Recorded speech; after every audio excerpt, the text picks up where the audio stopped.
Afternoon, guys. Welcome to another episode of What in the Hell Piece of Farm Equipment Did Tyler Buy Today? We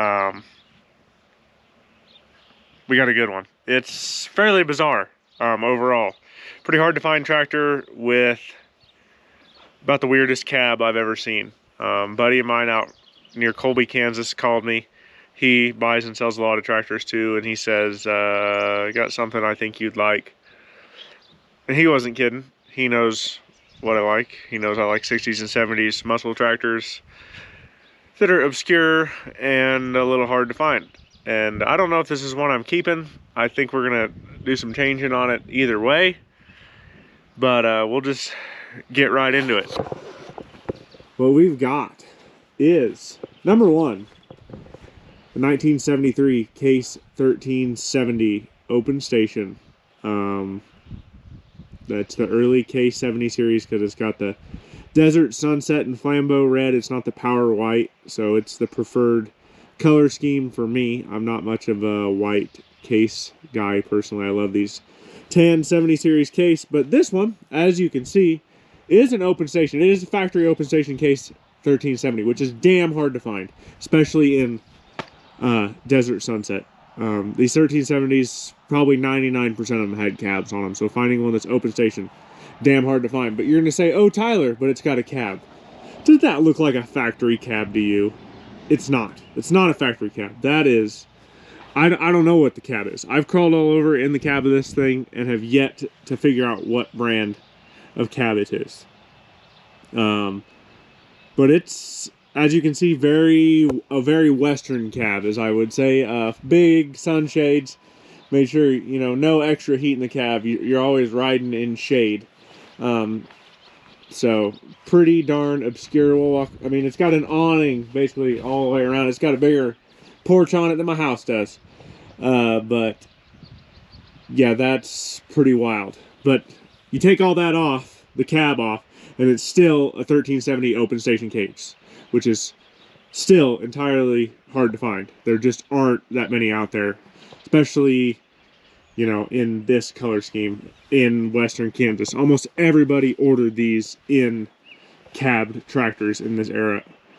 My best guess on this deal here is, then the tractor, I believe, just for context, was sold new in La Crosse, Kansas. There's a tag over here next to the serial number that says Highfield Tractor, Case David Brown, Sales and Service, La Crosse, Kansas. So, my best guess on this thing is, have you ever been around the La Crosse, Hayes, Rush Center area, and all the little communities around there? You know, very, in this era, cheap Milo wheat farmers. So, wanted things on the cheap. What is Jim doing? What are you doing?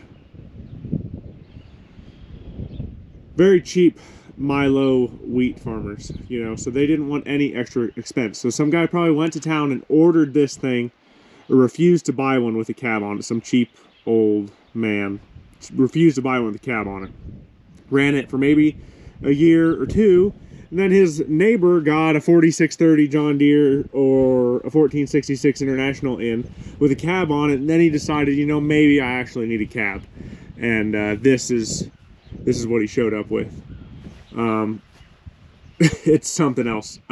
Inside of the cab actually is really nice, minus the fact that the headliner is shot. And, you know, all the foam and stuff's out of it. The AC compressor actually kicked in for me a little bit ago when I was playing with it. Yesterday, when I got it down off the trailer. I would have brought you guys along yesterday, but the wind was howling. Would not have made for good video, so I just decided to keep my phone my camera put away. So, but as you can see, 18438 duals on the back. Typical Western Kansas tractor, no 3-point. It is a PTO only tractor, so that's pretty obscure. Has the wide swing drawbar, you know, very regionalized to this world tractor. It doesn't have the big Western fenders that stick out clear to here with the double lights on the front. It's just the narrow 12-inch ones, but still really cool. Gonna look really good either way. Fired up and ran great for me yesterday. Shift through the gears really good. I went to town after lunch today and grabbed all the filters to service this thing. Just a really cool rig.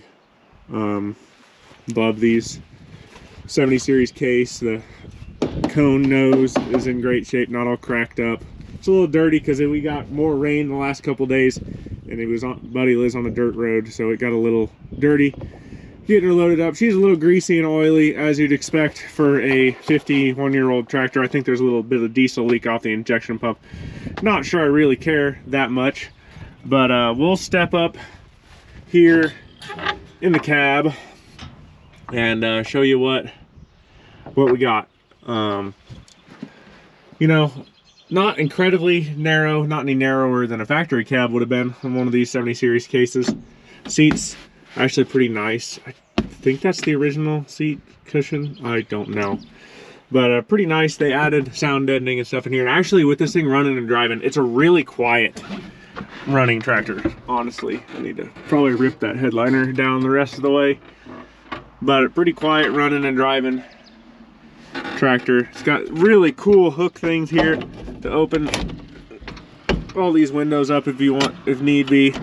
Pretty darn odd and interesting craftsmanship overall. I had, like I said, no idea what brand this cab is. If you know, chime in, because I've never seen a cab like this. It's not an Excel, it's not an Ansel.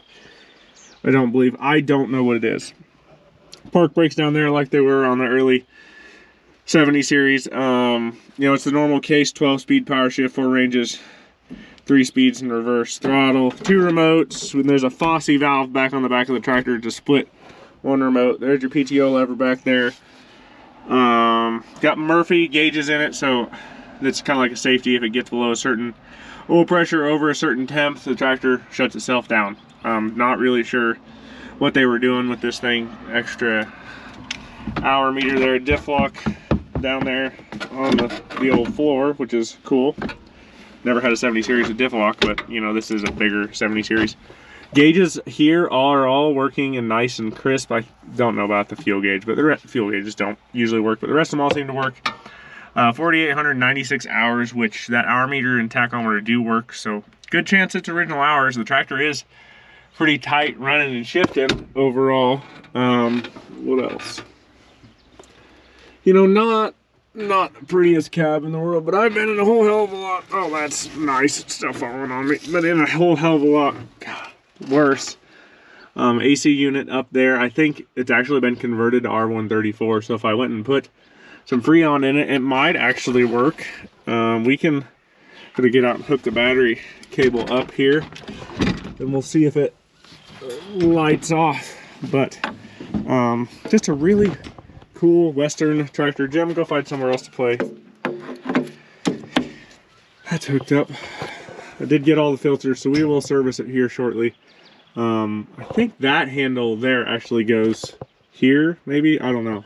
I'm missing the grab handle that's usually on the 70 series. So need to see about getting that probably. But yeah, the radio. Little dollar could mean for your retirement. Radio works. That's not normal on an old tractor. Okay, so you gotta make sure she's in neutral. And then I don't know if I can do this one handle. I'll put my knee on the. You gotta hold the Murphy button in until oil pressure builds up. So I'll put my knee on it. Yeah, he's running. Continue to build oil pressure. Now it's good. But all the gauges seem to work. We're going to change filters, see if we get the trans pressure. Trans filter came up yesterday after it ran a little bit. The trans pressure is not that terribly low. But we're going to service all that stuff here shortly. Just a cool, big. I mean, you got to consider this is the same size as the 4640 or 4630 John Deere. So it's a big tractor. It's really odd to have this big of a tractor without a cab in the early 70s, especially out in Western Kansas. Most everything is cab. So getting a really cool rig overall. Not perfect. Wish I had the weight bracket on the front. The original sliding weight bracket, kind of cool. I'm missing the louvers that go on each side, but I think that's mostly due to the fact that the AC compressor is here. Jen, quit rolling and stop. Sounds really, really healthy. Obviously some of the glass in the cab isn't that good, but I'm not sure I care. I think I'm taking this cab off here shortly. I have no reason to keep the cab on it. I don't think anybody's gonna. I know the cab's unique and different, but nobody wants this cab. Nobody. I mean, everybody says it's really cool, don't take it off, but then, you know, put up or shut up, show me the money, and I don't know, I'd rather have this thing without a cab on it myself, and if I sell it, it's way easier to sell without the big, awkward cab. Yeah, sounds awesome. Tires are pretty good. I don't know, some of these lugs are chipping out on this inside left-hand dual, don't know why, but still a fairly good tire. But I guess we'll crawl back up in here, take it for a quick little spin, and then see about servicing it and start the process of taking the big ugly cab off, honestly. Okay. Cases, which one? That's, put it in second range. Now cases have the lovely power shift here. So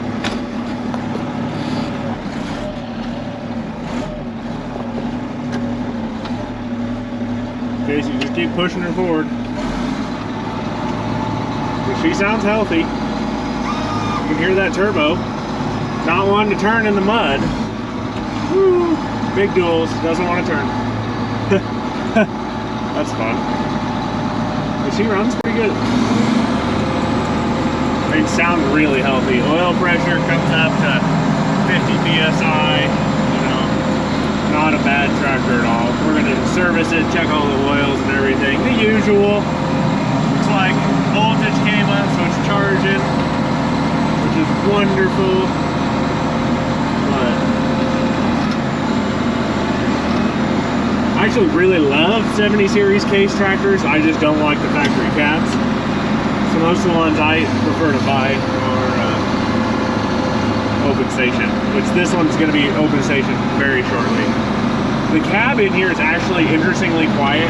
Probably one of the quieter aftermarket cabs of this era I've ever been in. So that's a really nice deal. But you know, it's pretty nice. Sweet. I love these power shift cases. They're just so good. When the power shift's working, these things are great. And it's hard to argue with them. But when the power shifts go bad, life isn't good. But we're going to pull it back over here in line, and I'm going to probably start seeing about ripping this here cab off, because I would much rather have this open station. But still, if you know what kind of cab this is, chime in, because I am stumped. And I love old cabs, but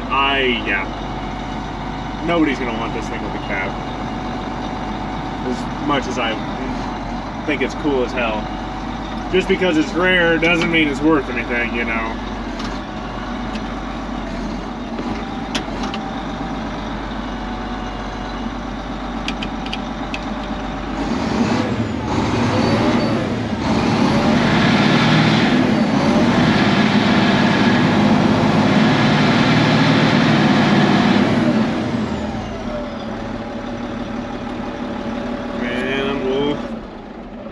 Shut her down. Okay, we're gonna crawl down out of here and start figuring out a plan of how in the hell to get this cab off. Well, I know how I'm gonna get it off. I'll pull my 970 over here and start unbolting stuff. We're gonna lift her straight off. But yeah, cool tractor. So I guess I'm gonna set you guys down for a little bit, get out my impact wrench and start pulling bolts. Okay guys, I got the 970 pulled up behind the 1370 here, and I think we got all the nuts and bolts loose, and wires and hoses and stuff, I hope. No guarantees. Just gonna have to lift gently and see, I guess. I'm gonna set you up over here on the pickup and let you guys watch.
Well guys, as you saw, the cab is off and it looks awesome.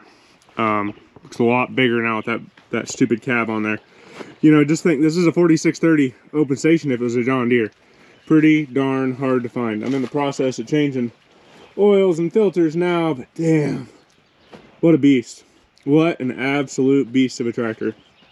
Doubt I keep this one, kind of bought it.